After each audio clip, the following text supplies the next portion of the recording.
ভেঙে পড়েছে চীনের $60 বিলিয়ন সিপেক। বালুচিস্তানে কি এমন ঘটছে যা চীন ও পাকিস্তান দুই দেশেরই মাথা ব্যথার কারণ? চীনের প্রেসিডেন্ট শি জিনপিং এর অন্যতম dream project China Pakistan economic corridor বা সিপেক। $60 বিলিয়নেরও বেশি বিনিয়োগ। লক্ষ্য ছিল পাকিস্তানের গোয়াদার বন্দরকে কেন্দ্র করে আরব সাগরে চীনের শক্তিশালী উপস্থিতি তৈরি করা। কিন্তু এখন সেই প্রকল্পই বড় সংকটের মুখে। বালুচিস্তানে বাড়ছে হামলা, চীনা ইঞ্জিনিয়ারদের ওপরে একের পর এক আক্রমণ, আর তার মধ্যেই সোশ্যাল মিডিয়ায় ভাইরাল হয়েছে স্বাধীন বালুচিস্তান ঘোষণার দাবি।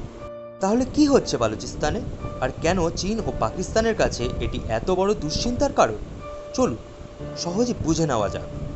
2026 সালেরই 13ই জুলাই সোশ্যাল মিডিয়ায় একটি ঘোষণাপত্র ছড়িয়ে পড়ল। সেখানে দাবি করা হয় রিপাবলিক অফ বালুচিস্তান নামে স্বাধীন রাষ্ট্র গঠিত হয়েছে। ঘোষণায় এমনও দাবি করা হয় বালুচ বাহিনী নাকি 85% এলাকা নিয়ন্ত্রণ করছে। এমনকি নতুন পতাকা, জাতীয় সঙ্গীত, মুদ্রাও প্রকাশ করা হয়েছিল। কিন্তু বাস্তব চিত্রটা কিন্তু ভিন্ন। এখনো পর্যন্ত রাষ্ট্রসংঘ বা বিশ্বের কোনো দেশ এই ঘোষণাকে স্বীকৃতি দেয়নি। বালুচিস্তানের প্রশাসনিক ও সামরিক নিয়ন্ত্রণ এখনো পাকিস্তানের হাতেই রয়েছে। স্বাধীনতাকামী বালুচ যোদ্ধাদের দমন করতে পাকিস্তান সেখানে অনবরত অভিযান চালিয়ে যাচ্ছে। সন্ত্রাস দমনের নামে সাধারণ বালুচদের ওপর অকথ্য অত্যাচারও চালাচ্ছে পাকিস্তানি বাহিনী।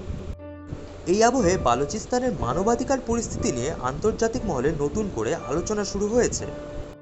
চীনের কাছে বালুচিস্তানের গুরুত্বের নাম গোয়াদার বন্দর।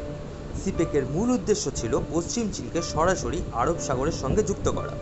এতে মালাক্কা প্রণালীর ওপর নির্ভরতা কমবে এবং পশ্চিম এশিয়া ও আফ্রিকার সঙ্গে বাণিজ্য আরও দ্রুত হবে।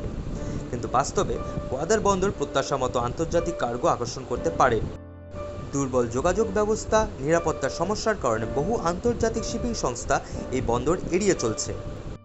গত কয়েক বছরে বালুচ বিদ্রোহীদের হামলায় বহু চীনা ইঞ্জিনিয়ার ও কর্মী নিহত হয়েছেন।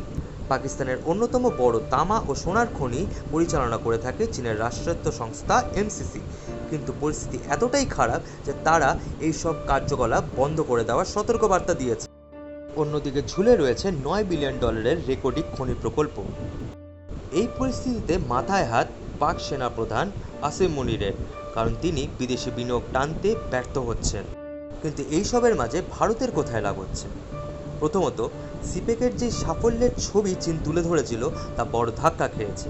দ্বিতীয়ত, পাকিস্তানকে এখন নিজের দেশের অভ্যন্তরীণ নিরাপত্তাতেই বেশি মনোযোগ দিতে হচ্ছে।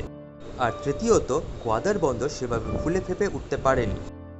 কিন্তু এখানে প্রশ্ন উঠছে, বালুচিস্তান কি আদৌ স্বাধীন হতে পারবে, নাকি চীন আগের মতো এখানে তাদের প্রকল্পের কাজ এগিয়ে নিয়ে যেতে পারবে? এই নিয়ে আপনার মতামত কি কমেন্টে জানান। আর ভিডিওটি ভালো লেগে থাকলে লাইক শেয়ার করুন, সঙ্গে আমার চ্যানেলটি সাবস্ক্রাইব করবেন। ধন্যবাদ।